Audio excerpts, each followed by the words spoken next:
지난주 수요일 날 제가 저녁 시간에 잠깐 TV를 틀었더니 시카고 컵스와 필라델피아 필리스의 메이저리그 야구 경기가 있었어요. 딱 들었는데 9회 초 공격을 하고 있었어요. 필라델피아가 9회 초 공격을 하고 있었어요. 3대 3이에요, 스코어가. 그래서 야, 이거 재밌겠다. 잠깐 보는데 시카고 컵스의 마무리 투수가 모로우라는 투수인데 마무리 투수가 아주 잘 던지는 사람들이거든요. 그런데 필라델피아 선수가 투런 홈런을 쳤어.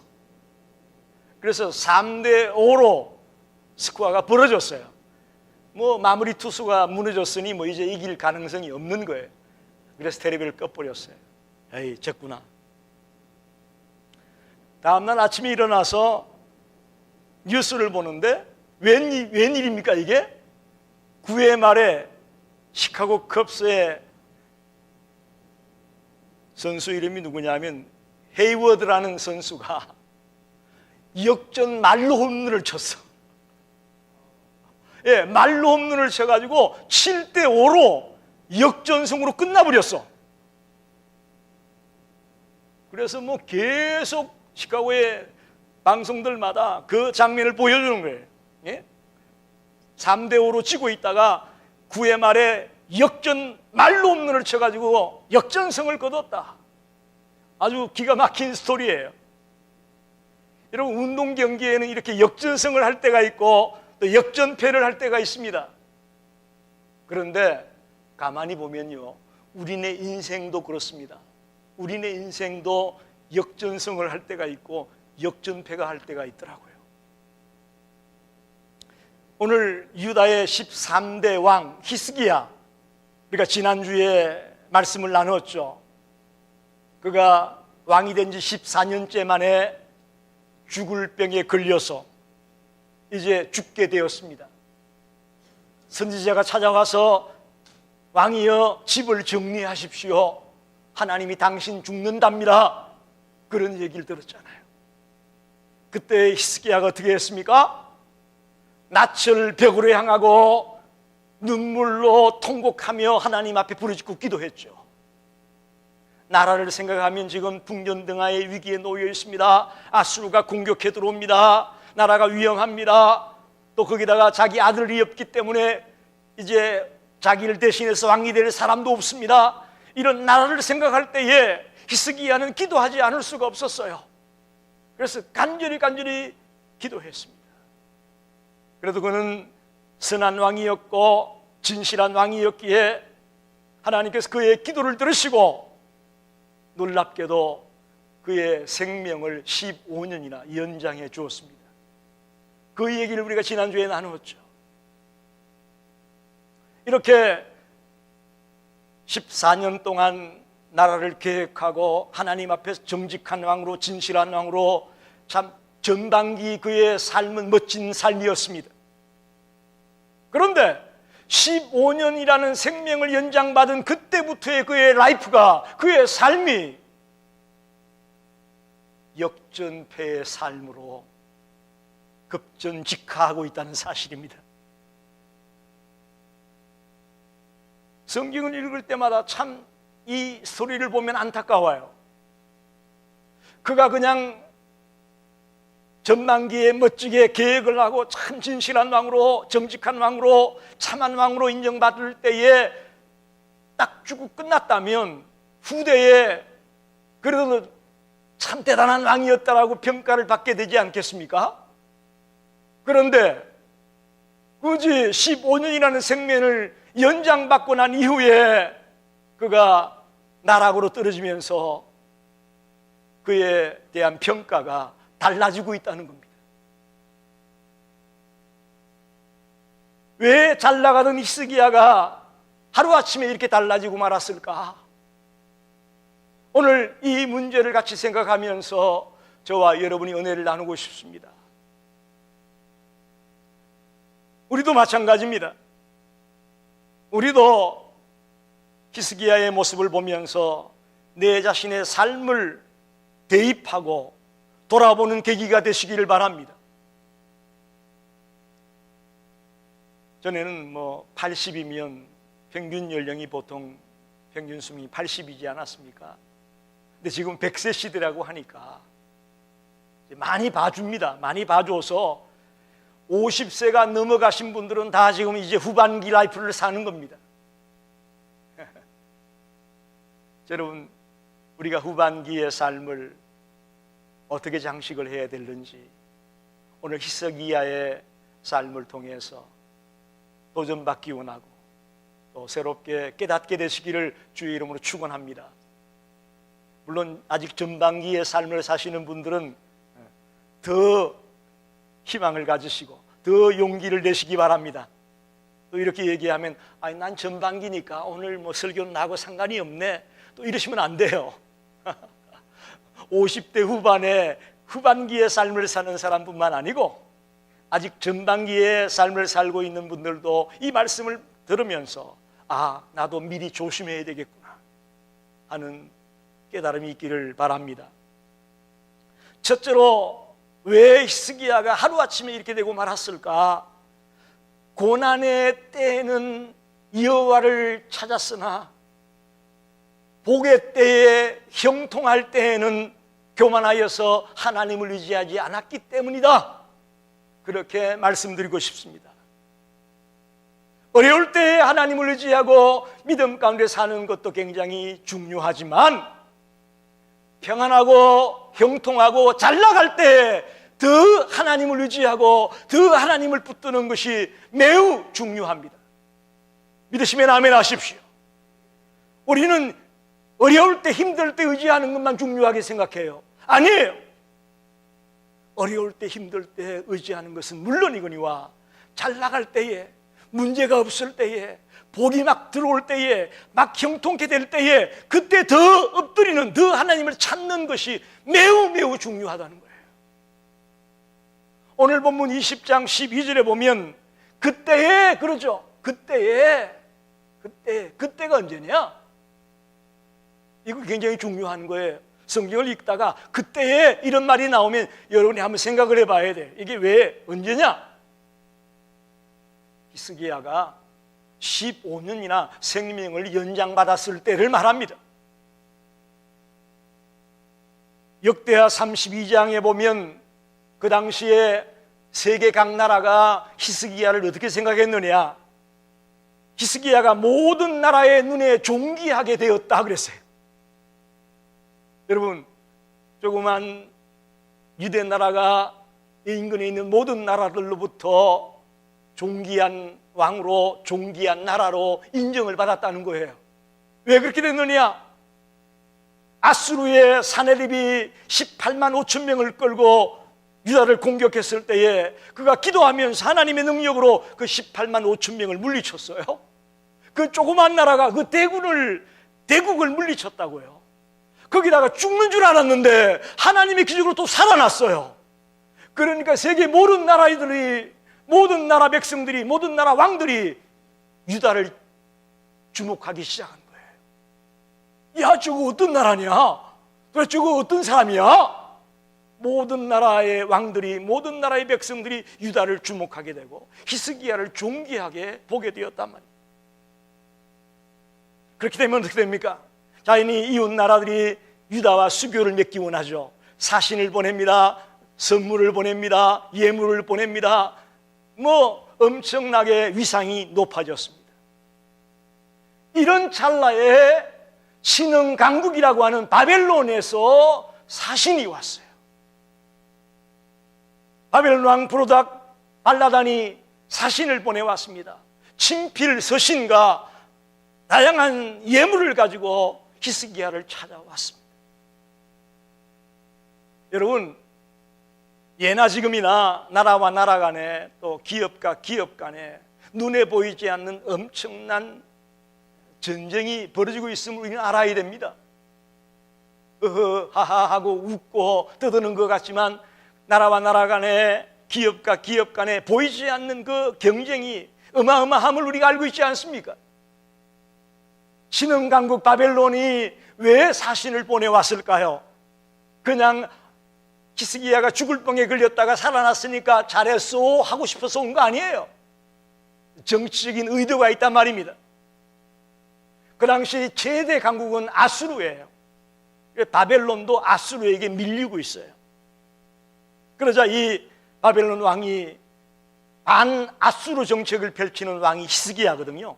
아수르의 18만 5천 명을 물리치고 아수르와 막 대결하는 나라가 유대니까 반아수르 정책을 펼치기 위해서 히스기야와 손을 잡기 원하는 거예요.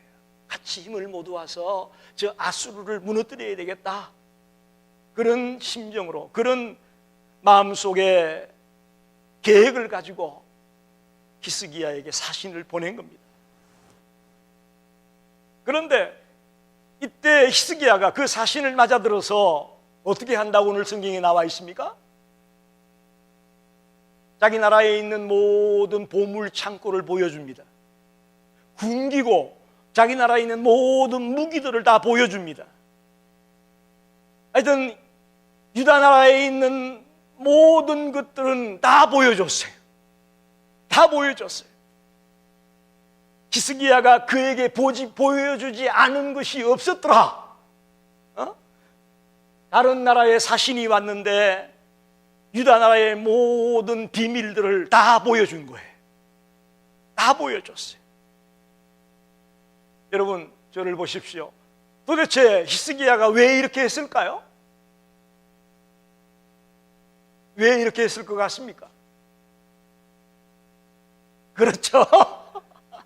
자랑하고 싶어서, 가시욕 때문에 우리가 이런 사람이야, 우리 유대가 이런 나라야, 또 내가 이런 왕이야, 가시욕, 허영심 이런 것 때문에 생각도 못하고 앞뒤 재지도 못하고 조금만 머리를 썼어도 이렇게 하지 않을 텐데 허영심과 가시욕과 자랑하고 싶은 마음 때문에 막 보여준 거예요. 막 보여줬어요. 여러분, 히스기야가 조금 전만 해도 문제가 있을 때마다 어떻게 했습니까? 적각 기도하던 사람이에요. 하나님 앞에 무릎 꿇고 진실하게 매달렸던 그런 기도의 사람이 히스기야였습니다. 그런데 이 병이 낫고 좀 살기 좋아지니까 그가 하나님을 찾지 않아요. 하나님 앞에 무릎 꿇지 않아요. 저는 이렇게 생각합니다. 이 바벨론의 사신이 찾아왔을 때에 정상적인 히스기야라면 이렇게 했을 것 같아요. 하나님 참 감사합니다.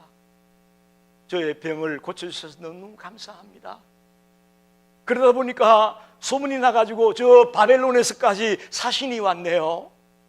하나님, 제가 어떻게 하면 좋을까요? 저 사신들이 왔는데 제가 어떻게 해야 되겠습니까? 라고 기도해야 되는 게 마땅하지 않겠습니까? 그런데 하나님 앞에 묻지 않습니다. 기도하지 않습니다. 오늘 히스기야뿐만이 아니고 수많은 크리스찬들이 넘어지는 것이 저는 여기 있다고 봅니다. 고난의 때에, 힘든 때에, 한란의 때에 주님 앞에 나와서 주님 살려주세요, 주님 살려주세요. 이건 우리가 너무너무 잘해요. 다 해요. 그런데 편안해지고 문제가 없고 복이 넘치고 형통하고 새끼들도 잘 나가고 잘 풀리고 이러면 기도하지 않는다는 거예요. 하나님을 찾지 않는다는 거예요. 여러분, 고난의 때만 하나님을 찾지 말고 형통할 때에, 복을 누릴 때에 더 하나님을 찾게 되는 저와 여러분이 되시기를 간절히 소원합니다. 그게 우리들에게 굉장히 중요한 겁니다. 두 번째는 바벨론 사신이 찾아왔을 때에 하나님의 은혜를, 또 하나님의 성전을 보여준 것이 아니고 뭘 보여줬어요?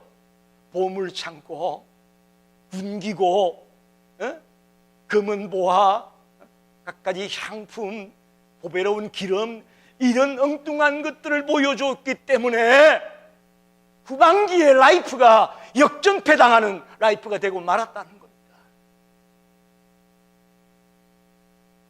물론 이해는 됩니다. 한 나라의 왕으로서 이웃나라 왕에게 이웃나라가 보낸 사신들에게 꿀리기 싫어가지고 막 자랑하고 싶어서 보여줄 수 있겠죠. 그러나 여러분, 저를 보십시오. 세상 사람들에게 우리가 물질 가지고 또 명예 가지고 근세 가지고 자랑한다고 해보세요. 그것 갖고 자랑거리가 될 것 같습니까? 우리는 게임이 안 돼요. 에? 물질 가지고 명예 가지고 근세 가지고 세상 사람들에게 견주려고 하면 그건 오산이요. 우리가 아무리 많이 가지고 있어도 그것 가지고 세상 사람들은 우리 부러워하지 않아요. 우리들에게 도전받고 부러워하는 것은 우리가 하나님의 자녀답게 바르게 살고 진실하게 살고 정직하게 살고 거룩하게 살고, 아멘은 어디 갔나요? 정말 하나님의 자녀답게 살아가는 영향력을 끼치는 그 모습을 보고 감동을 받고 와 하는 거죠. 아, 저 근사 돈 많네. 와, 저 집사 회사에서 높은 자리에 올라갔대. 그런 것 가지고는 별로 감동 못 받습니다. 별로 감동 못 받아요. 지난 주간 제가 전에 아시던 성도님 한 분과 점심을 먹게 됐어요. 근데 한 번도 그분이 어떻게 예수 믿게 됐는가를 사실 몰랐는데, 그날 웬일인지 마음이 오픈됐는지 저에게 자기가 예수 믿게 된 동기를 얘기하더라고요. 근데 처음에 와이프와 아이는 교회를 잘 나왔어요. 와이프와 아이는 교회를 나오고 있으니 남편은 교회를 안 나왔어요. 그래서 나중에 교회를 나오길래 와이프와 아이 전도 때문에 나왔구나, 그렇게 생각했어요. 근데 이분이 하는 말이, 목사님, 나 와이프 때문에 아이 때문에 교회 나온 거 아니었어요, 그러는 거예요. 어떻게 나왔습니까? 그때 자기가 조그만 식당을 하고 있었는데 그 식당의 웨이트레스 가운데 정말 정직하고 친실하고 손님들에게 너무너무 친절하게 잘하고 너무너무 참 아까운 그런 웨이트레스가 있었다는 거예요. 가만히 보니까 그 친구가 예수를 믿는다는 거예요. 거기에 감동을 받아가지고, 야, 저런 친구가 믿는 예수라면 나도 좀 믿어봐야 되겠다, 그런 감동을 받고, 와이프가 그렇게 나가도 교회에 관심이 없었고 자식이 그렇게 나가도 교회에 관심이 없었는데, 그 웨이트레스가 너무너무 깨끗하게 정직하게 정말 변화된 모습을 보여주는 감동을 받아가지고 자기가 그때부터 교회에 나오기 시작했다라는 거예요. 이런 겁니다. 세상 사람들에게 우리가 나 물질이 이렇게 많아, 나 높은 자리에 올라가서 나 근세가 있어, 이것 가지고는 그들을 변화시킬 수 없고요, 그들에게 감동을 줄 수 없어요. 오늘 히스기야는 바벨론의 사신이 찾아왔을 때에 나 하나님의 은혜로 이렇게 살게 되었다라는 것을 보여줘야 된다고 저는 생각합니다. 동의하십니까? 저 같으면 가장 먼저 하나님의 성전으로 끌고 가야 돼요. 우리 유다는 하나님을 섬기는 나라야, 이걸 보여줬더라면 나중에 바벨론에게 먹히지 않았을 거예요. 나중에 이 바벨론 나라에 먹히거든요. 이 바벨론 나라의 모든 보물 다 뺏겨요. 심지어 자기 자식들이 다 포로로 잡혀갑니다. 그 나라에 가서 한간이 된다, 그 나라에 가서 부하가 되어서 신하가 되어서 일을 하는 그런 비참한 자리에 빠진단 말이에요. 이 히스기야 한 사람의 미스테이크 때문에 하나님을 자랑하고 하나님의 성전을 보여줘야 되고 하나님의 은혜를 보여줘야 될 히스기야가 자기 갖고 있는 보물 보여주고 창고 보여주고 군사 무기가 어떻고 이런 걸 보여줬다가 무너지고 마는 거예요. 저와 여러분이 개인적으로 잘 살게 되면 더 조심해야 됩니다. 또 교회적으로 교회가 양적으로 성장해 나가고 여러 가지 모습으로 부흥해 나갈 때 더 조심해야 됩니다. 한마디로 개인적으로나 교회적으로 저와 여러분이 살아가는 것은 무엇 때문에 살아갑니까? 우리는 하나님의 은혜 때문에 살아가고 있는 거예요. 믿으시면 동의하십니까? 예? 아멘입니다. 우리가 살고 있는 것 하나님의 은혜 때문이에요. 오늘 아침에 이렇게 주님 앞에 나와 예배드리고 있는 거 이거 하나님의 은혜입니다. 오고 싶다고 오는 거 아니에요. 여러분 생각에 내가 요 이 땅 오늘은 교회 가야지 결단했기 때문에 나왔다? 물론 그것도 없는 건 아니겠지만 그보다는 하나님의 은혜 때문에 여기 나온 거예요.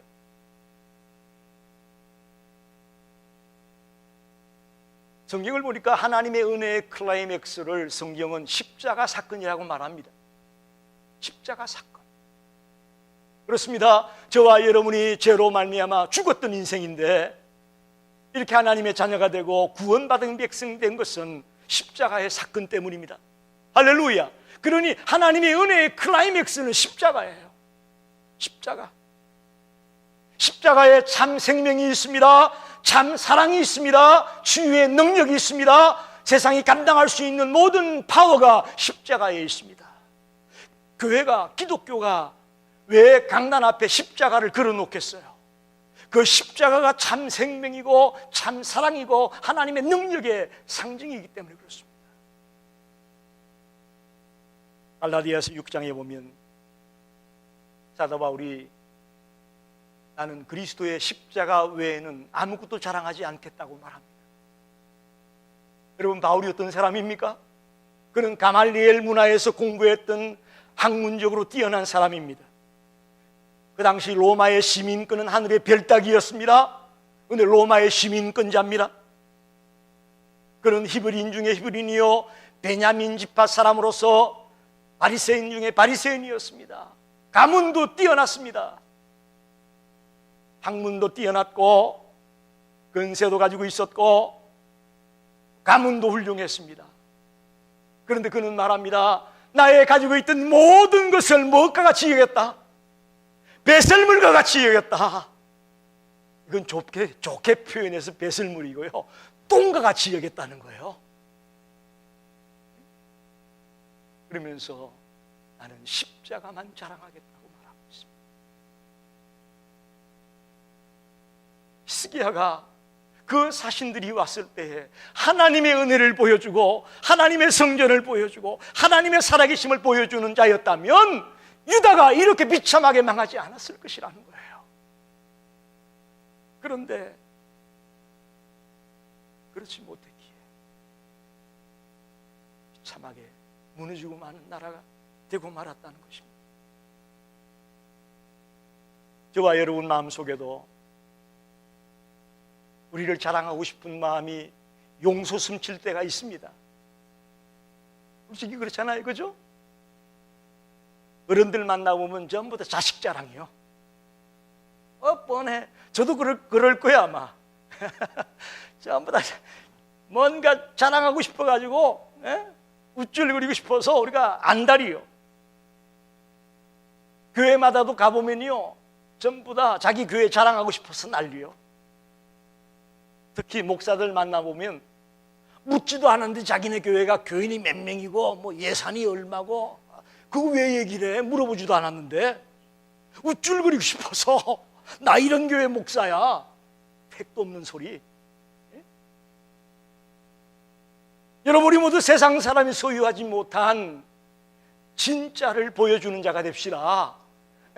물질, 권력, 뭐 건세, 명예 이런 것 가지고는 그들과 우리가 견주어봤자 소용이 없습니다. 그것 가지고는 그들이 감동 못 받아요. 우리에게 있는 진짜 배기를 보여줘야 하나님의 은혜를 보여주고 하나님의 살아계심을 보여주고 하나님의 능력을 보여줘야 그들이 두려워하고 우리가 믿는 예수께로 돌아오게 될 것을 믿습니다. 마지막으로 히스기야는 다음 세대의 사람을 키우는 일을 소홀히 했다고 말할 수 있습니다. 특별히 이 바벨론 사신이 왔다 간 뒤에 이사야 선지자가 찾아옵니다. 왕이여, 도대체 어떤 일이 있었습니까? 그랬더니 저 먼 지방에 바벨론 사신이 와가지고 이렇게 다 부여주고 이렇게 했다고 이야기를 했어요. 그랬더니 이사야 선지자가 말합니다. 17절 18절에 여호와의 말씀이 날이 이르리니 왕궁의 모든 것과 왕의 조상들이 오늘까지 쌓아두었던 것이 바벨론으로 옮김받고 하나도 남지 아니할 것이요, 또 왕의 몸에서 난 아들 중에서 사로잡혀 바벨론 왕궁의 한간이 되리라 하셨나이다 하니,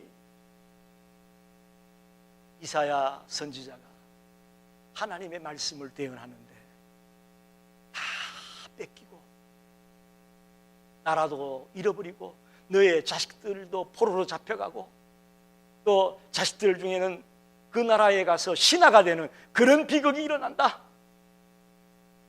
이런 끔찍한 이야기를 히스기야가 듣게 됩니다. 실제로 히스기야가 죽고 약 100여 년 뒤에 바벨론에게 망합니다. 모든 걸 보여줬던 그 나라에 망해요. 다 뺏기고, 심지어는 그 마지막에 두 번째 왕인 여호야긴 같은 경우는 포로로 잡혀갑니다. 그리고 마지막 왕이 시드기야인데, 시드기야는 여호야긴의 숙부였다가 바벨론 왕이 유다를 침공한 뒤에 그 시드기야를 왕으로 세워놨어요. 그런데 이 시드기야가 바벨론을 반역을 합니다. 무슨 배짱인지. 그것까지는 좋았는데 군사적으로 게임이 안 되잖아요. 그래서 시드기야가 보는 앞에서 그 아이들을 다 죽여버리고요, 시드기야의 두 눈을 뽑아버려요. 두 눈을 뽑아가지고 바벨론으로 포로로 끌고 갑니다. 이사야의 예언이, 이사야 선지자의 예언이 그대로 이루어지고 있어요. 하나님의 말씀이 이렇게 무섭습니다. 여러분, 우리가 너무 하나님의 말씀을 우습게 여기고 가볍게 여기는데 하나님의 말씀 무서워요. 무서워요, 여러분. 이럴 때가 되면 히스기야가 어떻게 해야 될까요? 무릎을 꿇고 하나님, 제가 늦었습니다. 제가 좀 더 빨리 회개해야 될 텐데, 빨리 돌아와야 될 텐데 하고 이제라도 무릎 꿇고 돌아와야 될 히스기야가 그렇지 않아요. 그 얘기를 듣고 뭐라고 얘기합니까? 19절에 내가 사는 날에 태평과 진실이 있을진데 어찌 선하지 아니하리요. 무슨 말이에요? 내가 살 동안에 이런 문제가 안 생기니까 괜찮다, 이런 얘기예요? 한 나라를 책임지고 있는 왕으로서 할 얘기가 아니잖아요. 미래를 생각하고 훗날을 생각해야 될 왕이 자기 당대만 생각하는 철저한 이기주의의 모습으로 변해 있는 히스기야를 보게 된다는 거예요. 이사야 선지자의 이 충격적인 얘기를 듣고도 히스기야가 무릎 꿇지 않습니다. 기도하지 않습니다. 너희 나라 망한다, 다 뺏긴다, 포로로 잡혀간다, 이런 얘기 듣고도 무릎을 안 꿇는단 말이에요. 그는 전반기 14년간 동시에 활동한 기가 막힌 왕이었습니다. 아무도 쫓아갈 수 없는 기가 막힌 왕이었어요. 어찌 보면 덤으로 사는 거죠. 덤으로 사는 15년 인생을 더 잘 살아야 될 텐데 교만하고 자기 자랑에 빠져서 비참한 꼴로 전락하고 있음을 보게 됩니다. 여러분, 병에 걸렸을 때도 문제지만 병이 나았을 때도 잘해야 돼요. 할렐루야. 하나님의 기적으로 낫게 됐을 때 더 잘해야 된단 말이에요. 그런데 우리는 낫게 되면 그때부터 하나님을 잊어버립니다. 이게 문제입니다. 물론 히스기야가 잘한 건 맞습니다. 오늘 마지막에도 보면 수로를 팠다고 그러죠. 그 수로가 지금도 가면 있다고 그러죠. 아마 지난번에 우리 성근사님 성지순례 갔다가 물에 푹 빠지면서 갔다 온 데가 이 히스기야가 판 수로일 거예요. 적들이 예루살렘 성을 포위하고 있으니까 물을 마셔야 되니까 그 수로를 끌어들이기 위해 수로를 판 왕이 히스기야예요. 잘한 것도 많아요. 그러나 다음 세대를 위해 사람을 세우는 일을 히스기야가 하지 못했어요. 나이로 늙어서 낳은 아이가 므낫세입니다. 므낫세가 히스기야 대신 왕이 되는데 55년 동안 통치합니다. 아주 지겹도록 긴 세월을 통치하는데 자기 아버지가 일구어 놓았던 걸 낱낱이 때려 부숩니다. 어쩌면 아버지 모습은 하나도 안 닮고 낱낱이 다 때려 부수고 다시금 원대복귀 시켜버리는 그런 아주 안타까운 왕으로 므낫세가 서게 돼요. 나라의 훗날을 생각하며 젊은이들을 길러나가고 후대를 길러나가는 그런 일에 관심을 기울여야 될 히스기야가 그 일에 관심을 기울이지 못했어요.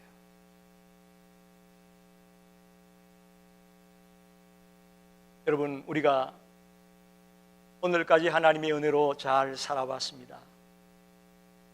이제 중요한 것은 앞으로 남은 생애를 어떻게 살 것이냐입니다. 할렐루야. 너무 과거에 얽매여만 있지 마십시오. 나 과거에 이런 사람이어서 그거는 여러분 조금 내려놓고 이제 내가 남은 나머지 내 인생을 어떻게 마무리할 것이냐, 여기 우리가 모든 관심을 기울여야 될 때라고 저는 믿습니다. 특히 리타이어 하신 분들이 많으신데 여러분이 정말 이제 리타이어하고 내 남은 생을 어떻게 살아갈 것인가, 이거를 신중하게 생각해야 됩니다.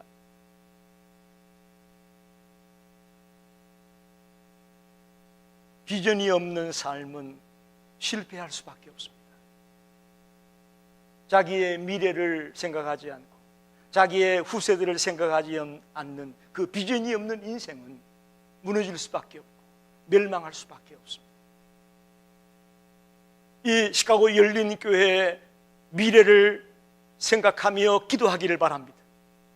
저와 여러분의 자자손손을 위하여, 후대를 위하여 비전을 갖고 기도하기를 바랍니다. 비전을 가지십시오. 지금 이야기를 들으니까 우리 성도님들 가정에 이제 새로 태어날 아기들이 많아요. 오근사님 가정에 이제 아이가 곧 태어날 거죠. 이해준 권사님 가정에도 또 아이가 또 태어날 거죠. 많이 있습니다. 그럼 그런 미래를 위해서 여러분이 지금 심고 또 심어야 돼요. 아니, 나는 이제 뭐 살 날 얼마 안 남았는데 뭐 대충 살다 가지. 아니에요. 그것처럼 안타까운 삶은 없는 거예요. 우리가 내일 눈을 감더라도, 오늘 저녁에 눈을 감더라도 비전을 갖고 그 아이들을 위해 심고 또 심는, 기도의 눈물을 또 심고 또 심는 자가 되기를 간절히 소원합니다. 시작이 반이다, 그런 말이 있죠. 시작이 중요하다는 얘기예요. 그러나 이런 말도 있습니다. 끝이 좋아야 다 좋다. 할렐루야. 끝이 좋아야 다 좋은 거예요. 역전패당하면 안 됩니다. 저와 여러분의 인생이 역전패당하는 인생이 되면 안 됩니다. 다른 사람을 세워주고 이 교회를 세워주고 여러분의 자자손손들을 믿음 안에서 잘 세워주는 그런 비전의 사람이 되기를 바랍니다. 그게 비전이에요. 그게 비전이에요. 말씀을 정리합니다. 히스기야의 전반기 라이프는 기가 막힌 라이프였어요. 어느 누구도 계획하지 못한 것들을 계획하고 하나님의 말씀대로 정직하게 진실하게 정말 나무랄 데 없는 삶을 그가 살았습니다. 그러나 덤으로 살게 된 15년, 그의 후반기 라이프는 교만하고 자기를 자랑하고 허영심에 자만심에 빠짐으로 역전패당하는 그런 안타까운 히스기야를 보게 되었습니다. 영적인 방심 때문에 그랬습니다. 히스기야의 실패의 이야기는 곧 우리들의 얘기라고 저는 생각합니다. 히스기야만 이런 것이 아니고 오늘 우리도 얼마든지 이런 자리에 빠질 수 있기 때문입니다. 성경이 왜 이런 얘기를 기록하고 있을까? 너희는 그렇게 살지 말라고 기록하고 있습니다. 너희는 그렇게 따라가지 말라고 기록하고 있는 줄 믿습니다. 여러분, 우리 실패의 모습으로 우리의 삶을 종지부짓기 마길 바랍니다. 오히려 역전성의 사람들이 되십시오. 지금까지는 내가 좀 실수하고 넘어졌던 인생이지만 이제 내 남은 생은 정말 주님만을 자랑하고 하나님의 은혜를 자랑하고 하나님의 살아계심을 증거하고 십자가를 자랑하면서 역전성의 삶을 살다가 내가 주님께 가리라, 이렇게 다짐하고 결단하는 성도들이 되시기를 간절히 소원합니다. 후반기의 라이프가 너무 소중함을 꼭 기억하시고 우리 모두가 새롭게 다짐하는 시간이 되시기를 간절히 축원합니다. 기도합니다.